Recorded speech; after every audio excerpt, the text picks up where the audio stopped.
ఓం శ్రీ మాత్రే నమః. అందరికీ నమస్కారం అండి. ధనుసు రాశి వారికి ఏప్రిల్ 12, 13, 14 తేదీల్లో ఒక బంధం ద్వారా జరిగేది ఇదే. వీరి యొక్క జాతక ఫలితాల ప్రకారం ఎటువంటి సమస్యలు ఎదుర్కోవాల్సి వస్తుంది. ఇప్పుడే కనుక ఈ రాశి వారు కొత్తగా మన ఛానల్ని చూస్తున్నట్లయితే దయచేసి సబ్స్క్రైబ్ చేసుకునే వాళ్ళు సబ్స్క్రైబ్ చేసుకోండి. ఈ వీడియో మీకు నచ్చినట్లయితే ఓం శ్రీ మాత్రే నమః అని కామెంట్ చేసి లైక్ చేసి మాకు సపోర్ట్ చేయడం మాత్రం మర్చిపోకండి. ఈ రోజున మీ జీవితంలో మీకు ఒక నూతనమైనటువంటి బంధం అనేది మీకు దగ్గర కాబోతుంది. ఇంతకీ ఆ బంధం ఎవరు? ఈరోజు మీ జాతకానికి సంబంధించినటువంటి పూర్తి వివరాలు క్లియర్గా తెలుసుకోండి. ఇక మీ జీవితం అనేది ఒక గొప్ప మలుపు అనేది తిరగబోతుంది. అందరూ కూడా అపోహపడేటటువంటి మంచి ప్రశాంతతమైనటువంటి జీవితాన్ని మీరు పొందుతూ ఉంటారు. అంటే కష్టాలు అనేవి ప్రతి ఒక్కరికి కూడా సహజమేనండి. అంది మీ జీవితంలో కొంచెం ఎక్కువగా కనిపిస్తున్నాయి. కాబట్టి కష్టాలు అనేవి మీ జీవితంలో చాలా చాకచక్యంగా ఉంటాయి. ఆ కష్టానికి తగినటువంటి జీవితాన్ని చాలా సున్నితంగా అంటే సంపూర్ణంగా మార్చుకునే విధంగా మనం చాలా అనేది మన జీవితంలో అంటే మన జీవితం అనేది మన చేతుల్లోనే ఉంటుందని చెప్పుకోవాలి.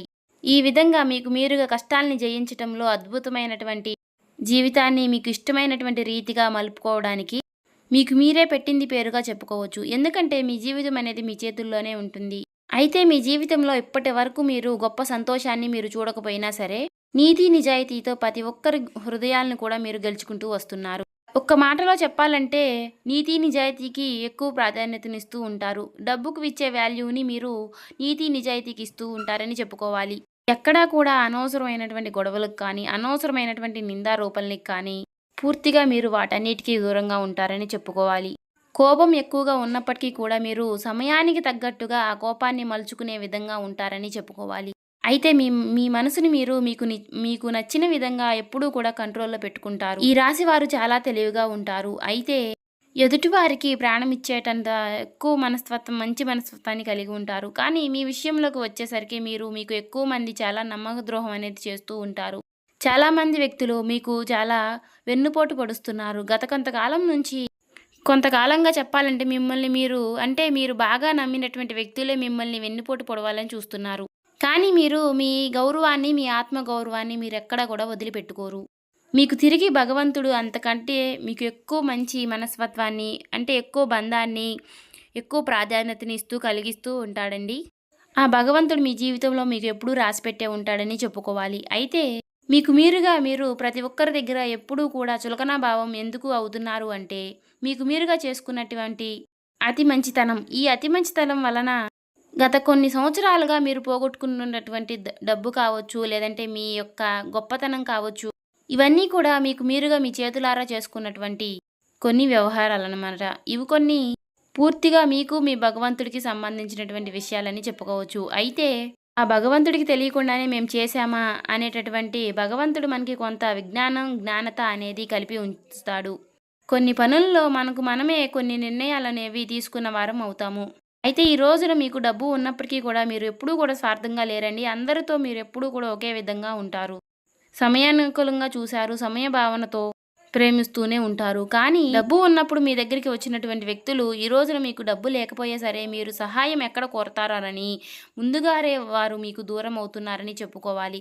కాకపోతే మీరు కొన్ని విషయాలు మాత్రం ఎప్పుడు కూడా గుర్తుపెట్టుకోవాలండి. ఆ భగవంతుడి యొక్క అనుగ్రహం అనేది మీకు ఎల్లప్పుడూ తోడుగా ఉంటుంది. మీరు ఏ పని చేసినా సరే అది మీకు ఖచ్చితంగా కలిసి వస్తుందనే చెప్పుకోవాలి. కాకపోతే మీరు చేస్తున్నటువంటి కొన్ని తప్పుల వలన ఆ లక్ష్మీదేవి యొక్క అనుగ్రహం అనేది మీకు కొంతకాలం దూరం అవుతూ ఉంటుంది. ఆ భగవంతుడిని మీరెంతైతే నమ్మారో అంతగా మీకు ఆ భగవంతుడు చేతి సహాయం అనేది చేస్తూ ఉంటాడు. మీరు అడిగిన ప్రతిసారి మీకు ఏదో ఒక రూపంలో భగవంతుడు మీకు సహాయాన్ని అందిస్తూనే ఉన్నాడు. అయితే ఈ స్వార్థపూరిత ప్రపంచంలో మీరు నిజాయితీగా బతకడం అనేది మీరు చేసినటువంటి ఏకైక పాపంగా చెప్పుకోవచ్చు. మీ ఇంట్లో వారే మిమ్మల్ని అర్థం చేసుకోవడం లేదు. ఇక మీ బంధువులు మీ పైన లేనిపోని నిందలు వేస్తూ ఉన్నారు. ఇక మీరు ఎవరికైనా సహాయం చేస్తేనే ఆ సహాయం పొందిన వారే మీ గురించి చాలా చెడుగా మాట్లాడుతూ ఉన్నారు. ఇది అంతా వింటుంటే నిజంగానే మీ గుండె బరువెక్కిపోయినట్లుగా ఉంటుంది కదా. ఇవన్నీ కూడా గత కొన్ని సంవత్సరాలుగా మీ జీవితంలో జరుగుతున్నటువంటి కొన్ని విషయాలుగా చెప్పుకోవచ్చు. అయితే మీరు చెప్పిన విషయాలన్నీ కూడా అక్షరాలా నిజమని మీ మనసుకు మాత్రం అనిపిస్తే ఇది నిజమే అని అనుకుని మీ బాధను పంచుకుని ఎన్నో రాత్రులు పగళ్ళు మీరు ఎవరికీ కనిపించకుండా మీ మనసులో మీరే చాలా కాలం నుంచి బాధపడుతున్నారు. నాకే ఎందుకు ఇలా జరుగుతుంది భగవంతుడా, నేను ఎవరికి ఏం ద్రోహం చేయలేదే, 10 మందికి నేను పెట్టిన దాన్నే కానీ ఎవరిది నేను తీసుకు తిన్నదాన్ని కాదు అనే విధంగా మీరు ఆలోచిస్తూ ఉంటారు.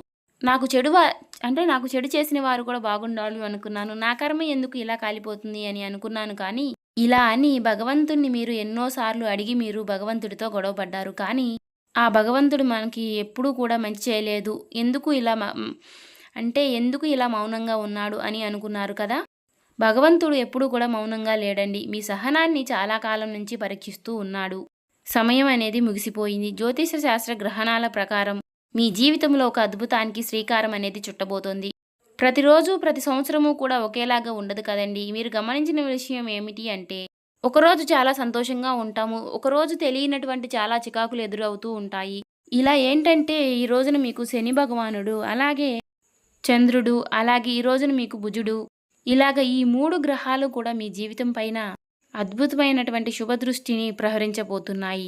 ముఖ్యంగా రాబోయేటటువంటి 48 గంటల్లో ఆకాశంలో జరగబోయేటటువంటి అరుదైనటువంటి గ్రహాల కలయిక వల్ల మీకు ఒక మంచి స్వర్ణ యుగాన్ని తీసుకురాబోతుందని చెప్పుకోవాలి.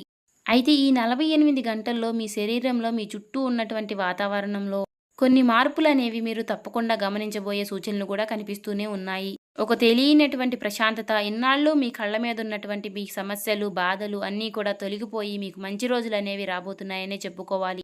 అంటే మీ కళ్ళ ముందు ఉన్నటువంటి ఒక చీకటి పొర అనేది తొలగిపోయి మీ కళ్ళ ముందు ఒక కాంతి వరం అనేది కలగబోతుందని చెప్పుకోవాలి. అయితే మీరు చేసినటువంటి ప్రతి మంచి పని కూడా ఇన్నాళ్ళ నుంచి ఎక్కడో దాగి ఉంది అని మీరు అనుకున్నారు. అయితే ఇప్పుడు ఆ పుణ్యఫలమంతా కూడా భగవంతుడు మీకు వడ్డీతో సహా తిరిగి ఇవ్వబోతున్నాడనే చెప్పుకోవచ్చు. అయితే మీరు ఖచ్చితంగా ఒక విషయాన్ని మాత్రం గుర్తుపెట్టుకోవాలండి. ఈ సమయంలో మీకు మీ మనసులో ఎలాంటి నెగటివిటీ అంటే ఎలాంటి నెగెటివ్ ఆలోచనలు అనేవి రాకుండా ఉండాలి. ఎందుకంటే మీకు నెగటివిటీ అనేది ఎప్పుడు వస్తుందో అప్పుడు పాజిటివిటీ అనేది తొలగిపోతూ ఉండటం వల్ల ఆ భగవంతుడి పైన మీకు ఎప్పుడూ చెడు దృష్టే ఉంటుంది. కాబట్టి అలాంటి నెగటివిటీ అనేది మీ మనసులోకి రాకూడదు.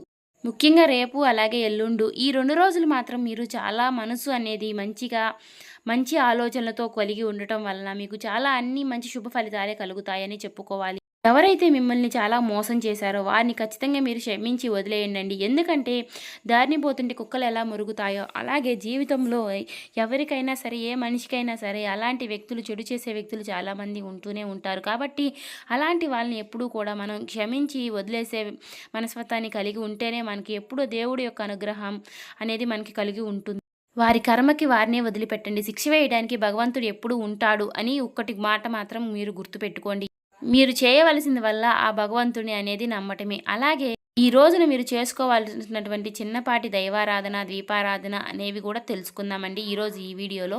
విధి విధానాలు, పరిహారాలన్నీ కూడా క్లియర్‌గా తెలుసుకుని అలా గనక మీరు పాటించినట్లయితే రేపటి రోజున మీకు చెడు శక్తులు అనేవి దూరమవుతాయి. మీరు మంచి ఫలితాలనేవి ఎదుర్కొంటారు. ఇక ఈ 2 రోజుల్లో మీకు ఉద్యోగంలో, వ్యాపారంలో సానుకూలమైనటువంటి ఫలితాలనైతే పొందుకుంటారండి. అంతేకాకుండా ఈ రోజున మీరు ఎప్పుడూ చూడనటువంటి ఒక నూతన ఉత్తేజాన్ని మీ జీవితంలో మీరు చూడబోతున్నారు. మీ మనసుకు మీరు మంచి ఫలితాల్ని అందిస్తారు. అలాగే మీకు తెలియకుండానే మీ స్నేహితులతో, మీ కుటుంబ సభ్యులతో మీరు మంచి సమయాన్నయితే గడపబోతున్నారు. అలాగే మీరు మీ జీవితంలో ఎప్పుడూ కూడా మీరు కుటుంబ సభ్యులకి కాస్త సమయాన్ని కూడా కేటాయించరండి. ఎందుకంటే వారితో సమయాన్ని కేటాయించకపోవడం వలన కూడా మీరు కొన్ని చిన్న చిన్న సమస్యలు ఎదుర్కోవాల్సి వస్తుంది. ఎందుకంటే వారు ఎప్పుడూ అనుకుంటూ ఉంటారు, ఎంత సంపాదించినా వేస్టే కదా, మన జీవితానికి మనకెప్పుడూ కూడా మంచి కలగడం లేదు అని అనుకుంటూ ఉంటారు. అలాగే మీ చిన్ననాటి స్నేహితులు కూడా ఎప్పటినుంచో మీతో మాట్లాడని వారు రేపటి రోజున మీరు వారితో మాట్లాడే విధంగా మీకు మంచి జరగబోతుందనే చెప్పుకోవాలి. వారు మీతో మాట్లాడడానికి మీరు ఆకర్షితులవుతారు. అంటే మీరు మాట్లాడిన మాటలు వారికి గుర్తు రావడం, ఒక్కసారి మీతో మాట్లాడాలని వారికి అనిపించడం, తర్వాత వారు మీతో మాట్లాడాలని ఏదో ఒక విధంగా ఆలోచించి మీకు ఫోన్ కాల్ ద్వారా కానీ, లేకపోతే వీలైతే మీ దగ్గరికి వచ్చి కానీ, మీకు ఎదురుపడి కానీ ఇలా మాట్లాడడం అనేది జరుగుతుందండి.